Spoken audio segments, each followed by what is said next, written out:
O copo de água com sal. Esse também é muito bonito e interessante.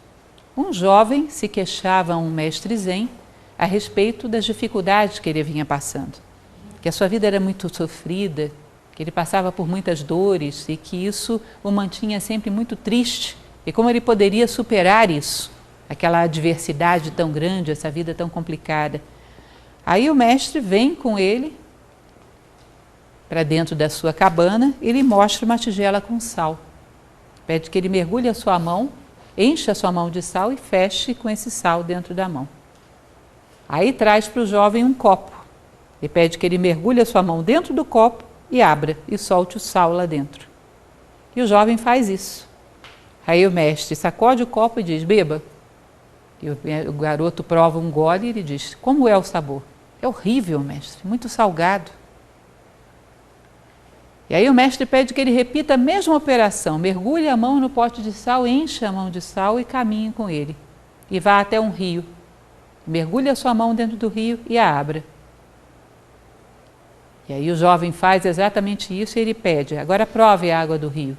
O jovem prova. Como é? Deliciosa, fresca, tem um sabor maravilhoso. E o que foi que mudou?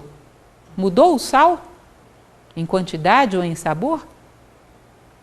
Não se trata de mudar as adversidades da vida, trata-se de você transformar-se de copo em rio. E as adversidades não mudarão mais o teu sabor, não salgarão mais a sua vida. Não lute contra as adversidades, elas são o que são e sempre serão. Transforme-se você de copo em rio, amplie, cresça. E você vai perceber que essas adversidades já não mudarão a tônica da sua vida. Ou seja, achar, inclusive existe uma máxima muito interessante de um filósofo romano, que é Epíteto, e aqueles que conhecem sabem que se tratava de um escravo, né? Epíteto, ele costumava dizer isso. Uma ocasião diziam, mas você é um escravo, como é que você pode se achar um filósofo? E ele dizia, você sabe o que é um escravo? É aquele que naquilo que não pode mudar, fica lutando, e naquilo que pode não faz nada. Isso é um escravo. Luta contra as coisas imutáveis, ou seja, o murro contra a ponta de faca, né? E naquilo que ele pode mudar, não faz nada. Como é comum isso, né? O que ele pode mudar? Transformar-se de copo em rio, isso ele pode. Mudar o sabor do sal ou a quantidade? Não, isso depende de uma série de circunstâncias de vida, às vezes do seu próprio karma, não dá para mudar nem o sabor nem a quantidade do sal. Mas transformar-se de copo em rio ele pode. Está inteiramente sob seu poder fazer essa transformação. Como é comum esse tipo de postura, né? Às vezes eu vejo as pessoas, nós aqui ficamos num local onde é muito sujeito a engarrafamento.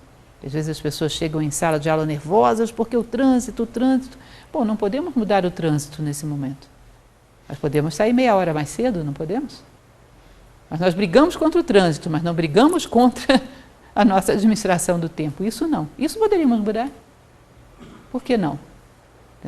E esse, para Epíteto, era um comportamento de escravidão. Ficar lutando contra aquilo que não podemos. E naquilo que podemos, ficar passivos.